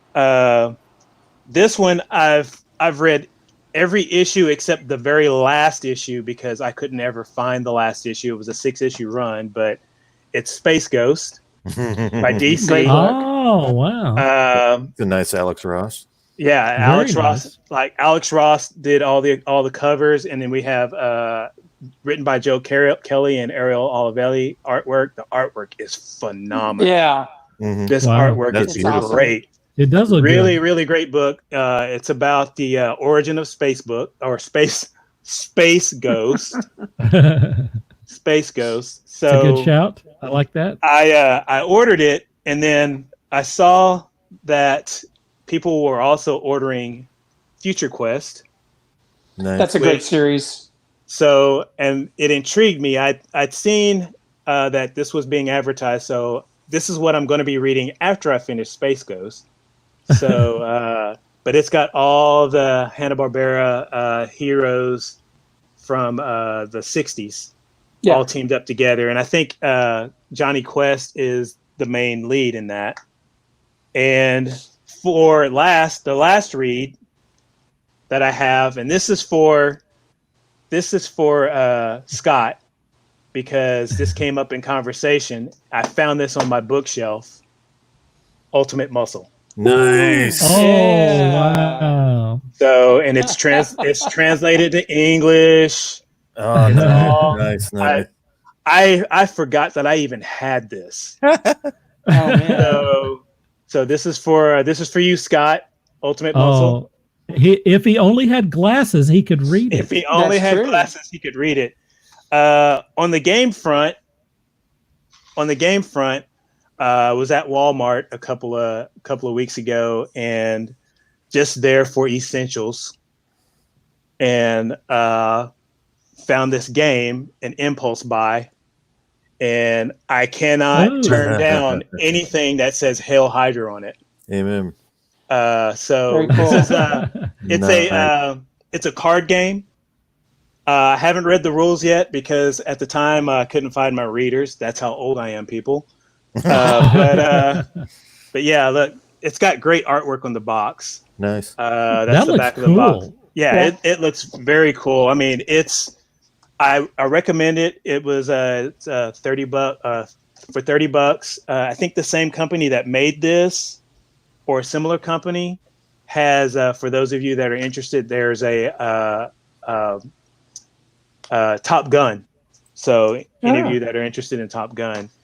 And the last thing, and this is for you, Pump. Oh boy! I found same day that I bought the Hail Hydra game. Going through the DVDs, because usually I always buy a DVD when I go to Walmart on the weekend, and I found Alf, the animated series Alf. Wow! And Alf Tales.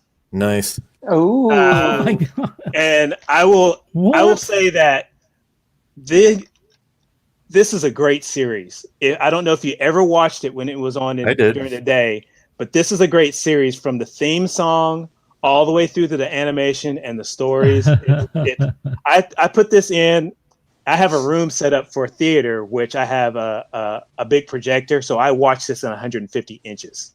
Nice. Holy crap. Hey. Yeah, I watched that in 150 inches, and I haven't watched this one yet, but this is going to be my weekend watch this weekend, coming. Saturday. It's coming. Yeah. And basically, Alf Tales is a retelling, or Alf's version of classic fairy tales. Oh, gosh. And sure enough, the last episode on here is my favorite one, which is Rap Unzel. So if you're into hip hop, you understand what Rap Unzel means. So those are my picks for this show, for what I'm watching, playing, and everything. So you truly filled in well for Scott, because he always brings a bunch of stuff too. You did the perfect tribute to Scott there with all of those picks. I hope I did you well, Scott. I think you did. All right, Shawn, you're up next, man. Let's see. I've been watching a lot of. I think I said last week that I got a subscription to Shudder, so I've been checking out a lot of movies that I haven't seen in quite a while. Obviously, all horror films. And one of the ones I watched just this last weekend was by Rob Zombie, titled 31. Now, let me just say before I go any further, if you like Rob Zombie, I am so sorry. He's got an amazing visual style, but he cannot write a story to save his life. That was crap. I'm gonna let that one go. Other than that, like I said, I've been watching a lot of old horror classics. Watched the Blood Machines by Seth Eicherman, which, if you haven't had a chance to see that or look that up, I highly recommend it. As far as reading, I recently purchased the collected edition of Batman Court of Owls saga. That's an amazing book. Huge Greg Capullo fan. Absolutely fantastic. Also been flipping through Disney's versions of Frankenstein, Dracula, and Moby Dick. A lot of classic literature that they've put into a comic book form. And you would think, well, that sounds weird coming from Disney. But no, it's actually extremely cool and fun reads. That's all I got. All right. I don't have the cool visual. Mike, are you going to Are you going to a different stream here? Yes, yeah. My tablet is running out of juice, so I'm switching. All right. Well, I'll tell you what. I'll kill this one, and we'll go to your new stream. How about that? Look at this on the fly. Mike Kennedy with the win. Uh-oh. Oh, there's no sound. Oh, we can't hear your sound, buddy. Are you going to sign? Yeah, you're. How about that? There you go. Oh, now we got a Echo. Yeah, we got a little echo issue. hang on. It's me. Oh, that's What a nice ceiling fan. Yeah. How's that? This is live video. Oh, you know it. It's the way it works. Okay, I'm shutting the other tablet off. That's where the feedback's coming from. All right, there you go. There we go. Yay. Okay. What am I reading? What am I watching and all that stuff? Well, yeah, just we'll jump to the plug, watch. man. We'll jump to the watching. I've been getting caught up on all my Rick and Morty.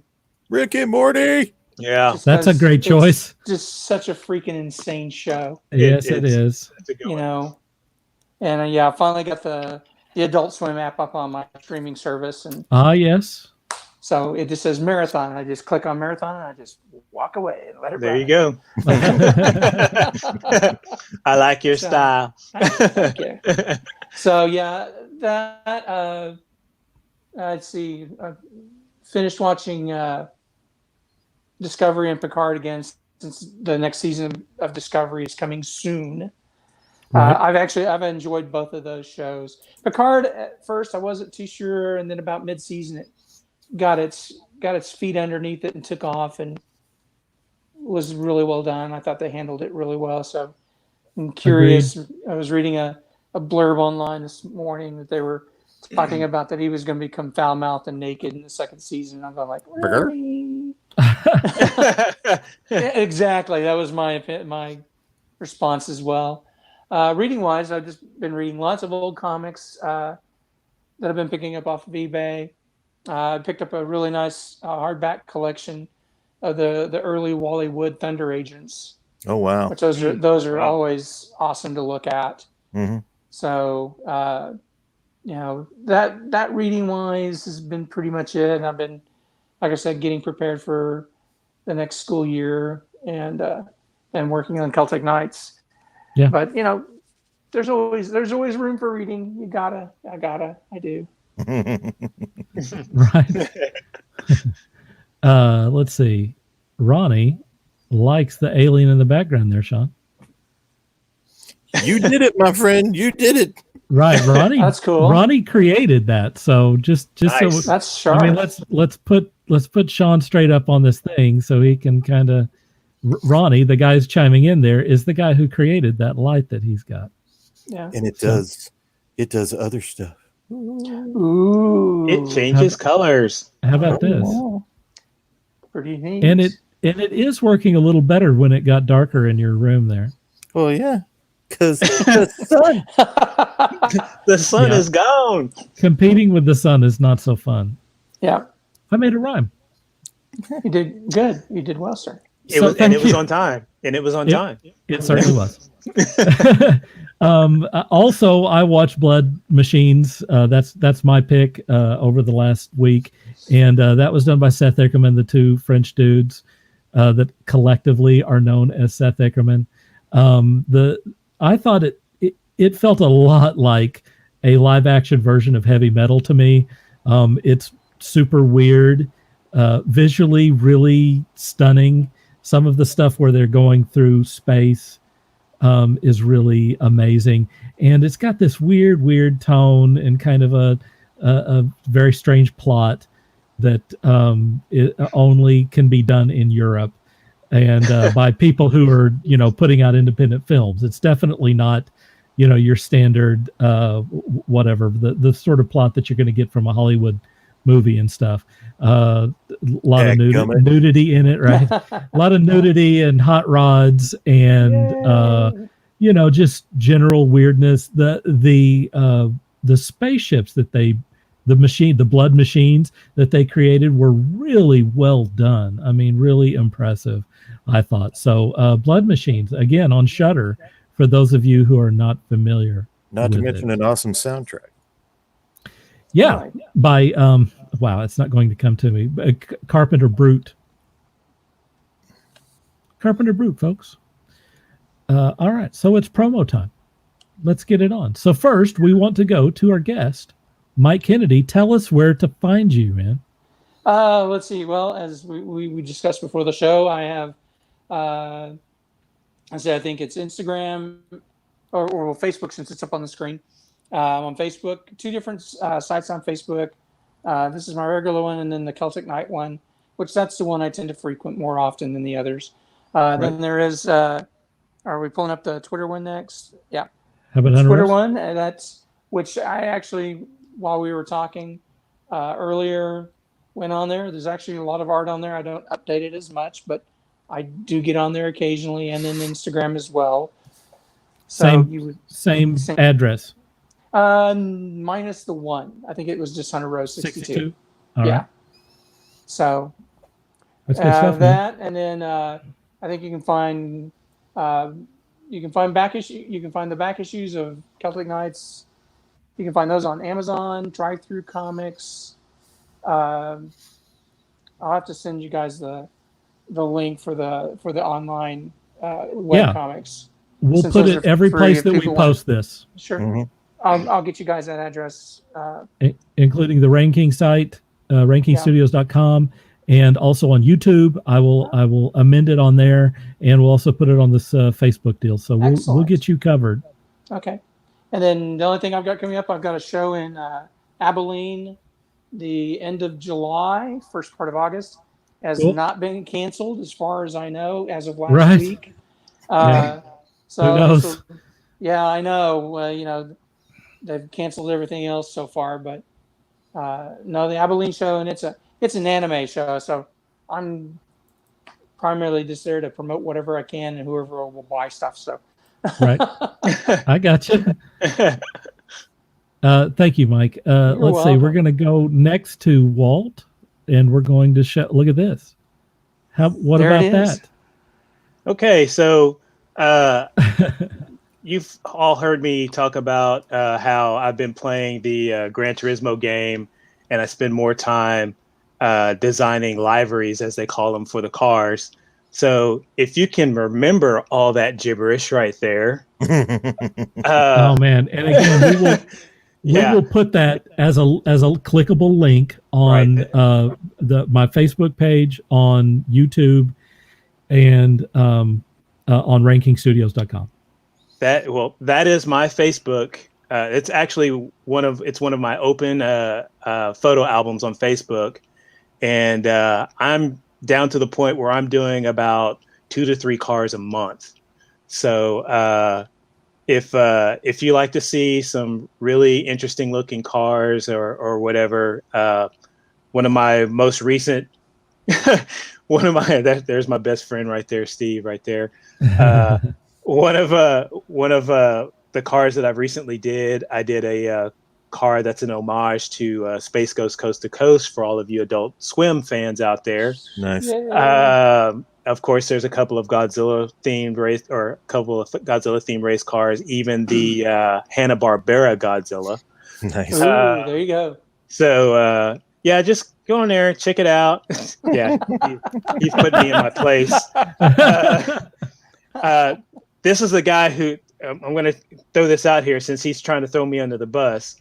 This is the guy who told me I needed to get a PS4 so I could play Gran Turismo, and this guy hasn't gotten Gran Turismo yet. What? Oh, wow. So there, I'm throwing you under the bus.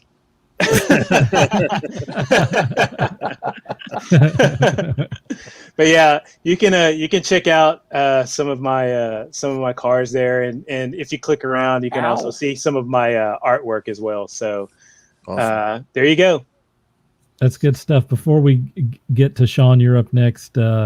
Ronnie says, "Great show, boys. Mike, you were awesome guest. Enjoyed getting to learn a bit about you. And Walt / Scott did a great job." And feel free to hit me up for a friend ad, Ronnie, if you want. So I'm on there all the time. So yeah, that's good. That's good stuff. All right, up next is Shawn. Unfortunately, I haven't been able to do a whole lot of artwork as of recent. Just too many things. But I have been steadily working on the website rankingstudios.com, and there it is. Trying to solidify more and more stuff there, and getting it to a more finished. It'll never be finished, but finished state. And yeah, that's it. Check it out. Also our Facebook page. Right? Also the Facebook page. Let us know what you think and what all you like to see from all 4 of the members of Ranking Studios. Right. And yeah, just give us a holler. Jim says he's got to go. Jim, we're going too, man. Yeah. Have a good one, Jim. Yeah. Great show, Mike. Good to see you. And also Thanks, Walt. Jim. Good to see you. He's signing off with Walt too. That's good stuff. All right. And my promotional stuff is pretty much the same as Shawn's. Go to rankingstudios.com and go to facebook.com Ranking Studios. Does anyone have anything else that you want to add to this before we wrap it up?